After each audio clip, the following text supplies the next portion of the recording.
Astronaut Team Cake. Ito ngayon na yung gagawin natin.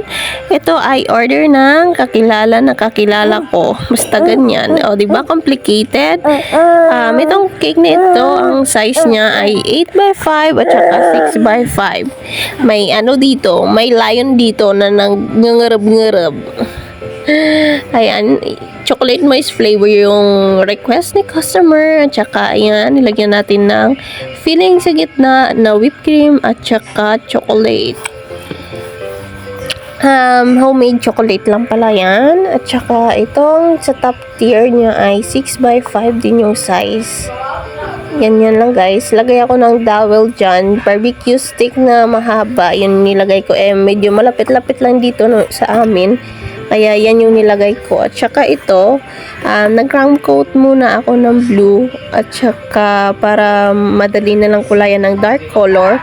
At hindi tayo mahihirapan. O diba? Para hindi maraming food coloring yung magagamit natin.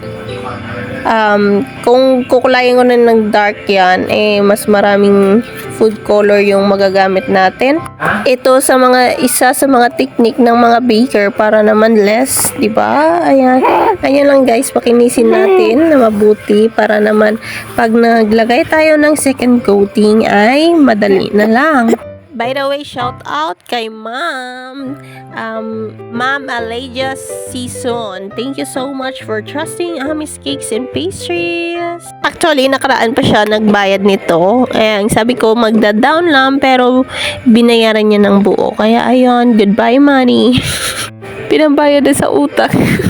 Parang nanghinayang ako dito kasi nga habang ginagawa ito para wala akong energy. Charot, syempre cheka lang. Syempre ano ko to, nag-i-enjoy ako dito sa pag-icing ng cake at saka love ko tong ginagawa ko, diba? Sana all love. Yan lang guys, nagkulay ako ng dark color na blue at saka black na may royal blue para maging ganyan yung kulay, mas maging dark ang kanyang kulay ng cake. Kasi sa inspo niya ay ganyan yung itsura ng cake na sinend niya sa akin. Nag-print lang ako dito ng topper. Siyempre, inedit ko muna. Pagpasensya nyo na yung background ko, may music.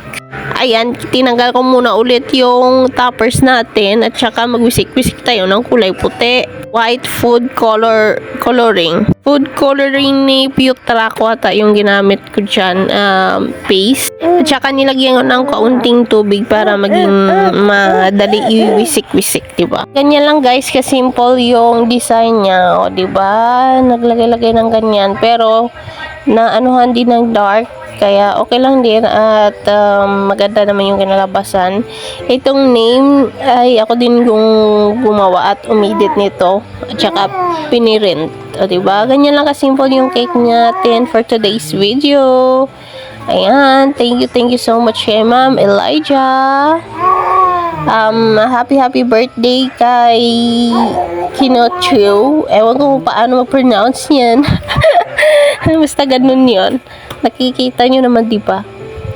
Yan lang kasimple, guys. At saka, after natin i-deliver, ayan. Ganyan lang kasimple yung ating cake. O, diba? Simple but elegant. Charot. Ganyan lang siya, guys. Hindi masyadong kuha, pero malapit din. Medyo kaunting malapit na malayo. Charot.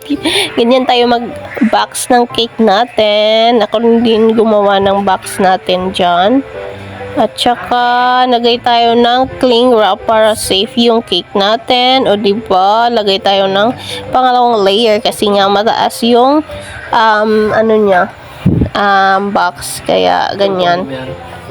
Ayan guys, kami nag-deliver ng aking kapatid kasi yung aking mister busy sa doon, nakamasa ng simento para tapusin yung sahig ng bahay namin, o diba? Sana L. Tapos after ko dyan mag-deliver, tutulungan ko din siya para naman may itutulong din. Kanyang daan namin dito, o diba? Medyo malubak-lubak na malutak-lutak, basta ganyan. Pero nakarating naman ng maayos sa paruroonan. Yan lang guys. Thanks for watching. Bye!